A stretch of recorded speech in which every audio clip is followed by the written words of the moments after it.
I am here with Dave Kennedy of Fidelity Land Title. Hello, Dave. How are you?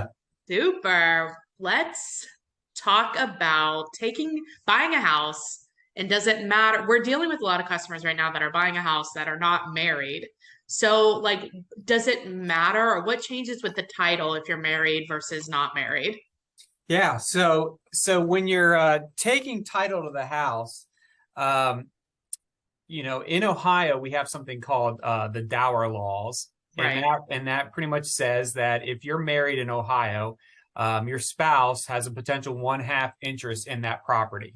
So Even if they're like one spouse can buy the property and it doesn't, even if the other one is not on title, it doesn't matter because they correct. live in Ohio.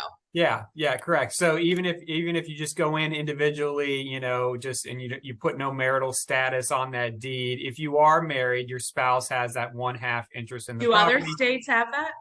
So no, so Ohio, the dower used to be something very common across the country, and over the years, probably the last 50 or so years, most states have got rid of their dower laws, and Okay. Ohio still has it on the book for whatever reason. There was some legislation, I would say probably, I remember hearing about it maybe 5 or 7 years ago, where there was actually some legislation up there to remove the dower laws, but it never went anywhere, so it's still in So if place. you remove the dower laws, like let's say we're buying a property in Kentucky, which doesn't have the dower, Mhm. right? Correct. So I can go buy a property and then my spouse doesn't automatically have rights to it if we get Correct. divorced. Okay. Yeah. And it doesn't mean to say that if you were to get divorced, that they wouldn't get some type of interest in the property. They just don't have that automatic, Interest. written into law, the one half potential one half interest. So, like I said, a lot of times it really comes into place. Obviously, if you're paying cash, it's not when you're buying the house. It's not really, doesn't really even have to be addressed. But if you're getting a mortgage when you're buying the house, the bank is always going to make the other spouse sign, on that mortgage, at least acknowledging their one half interest in that property. Only in Ohio. Correct. Yep. And then when you go to sell that property, the both spouses will have to sign that deed. Sometimes what people do, if they want to keep it in one, one half interest, they'll set up an LLC, and one spouse is the sole member of that Oh, we're going LLC. straight into the shady ways to buy a house without your spouse. Okay, that's fine. We can Well, do that. well, it's like I said, in Ohio, it's a little bit different. So, Yeah. like I said, you just at least need to be aware of the dower, interest in the property. It mainly comes up, at closing. Right. People usually when they're getting a divorce, Yeah. they're like, well, I'm getting a divorce. I don't have to get my spouse involved. They're okay with me buying this house or whatever. And it's just not that simple. Until that final divorce decree is signed, they have that half interest. And then even then, after, usually it has to be addressed in that divorce. What Right. happens to that The remaining house. half interest?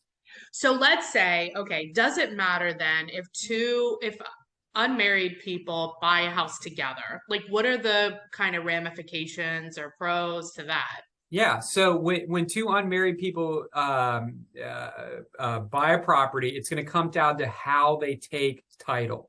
Okay. So they can take title in two different ways. They can take it as survivorship, which means that if me and you were to buy a property together, as an investment or something, if something were to happen to me, you would get my half interest. Okay. The other one is called tenants in common, and that would mean that if I were to pass away, my half interest would go to whoever I set up, in my estate to receive my half interest. So Okay. that's always the question when two unmarried people are buying the house. How are they vesting that title? Are they taking it Right. as survivorship, or are they taking it as tenants in common? So if they're married, it's usually survivorship then. Almost always. You'll If it's occasionally hear. like an owner occupied, not an investment. Yeah, sometimes you'll see like people get married, later in life. Maybe they're saying, I want my half interest going to one of my kids, and that type of stuff. And it does come up, but almost always with married couples, they do survivorship. Okay. A lot of times when family members buy a house together, like, mom and dad and a kid, they'll do survivorship. But it just really depends. It's a question that we ask on all transactions.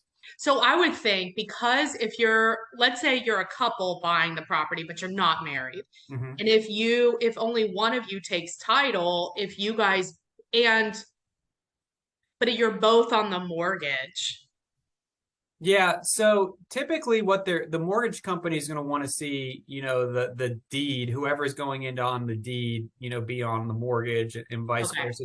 Sometimes what you'll have is, boyfriend, girlfriend buying a house, one has bad credit and the other one, so what they'll do is one person will buy the house, they'll get the mortgage, and then we can do what's called a transfer on death affidavit, Okay. which then gets recorded along with that deed that says after, if something happens to the boyfriend, the interest goes to the girlfriend.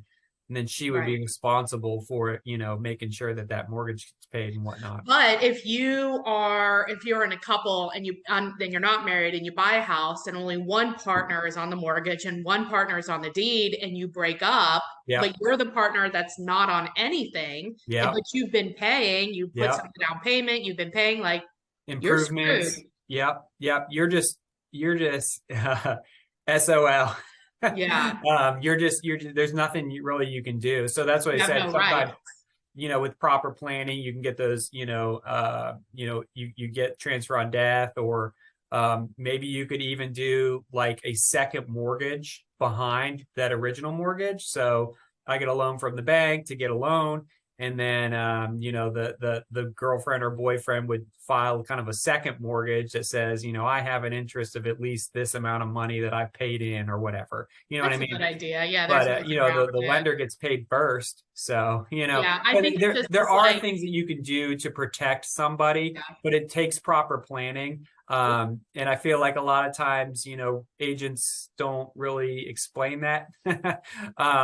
It's like I said, the problem that we have with marital status a lot usually comes up with in divorce cases, when somebody's selling a house or Right, buying a buying house, a house. getting that until that divorce, is finalized, getting that spouse to cooperate and having them understand that maybe if a spouse, an ex is buying a property, doesn't mean they're on the hook for it, but Right. it's still going to require them to sign documents. Or people could just buy in Kentucky, you Or know. they can just go right across the river and buy in Kentucky. Ohio's making it hard. Let's Yeah. just buy in Kentucky. Kentucky has some benefits, and they also are kind of the wild, wild west in other aspects. So, Right, exactly. there's some give and take as well.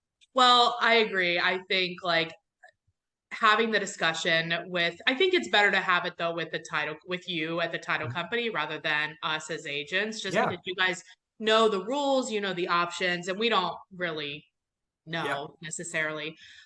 So what states can you do title work in?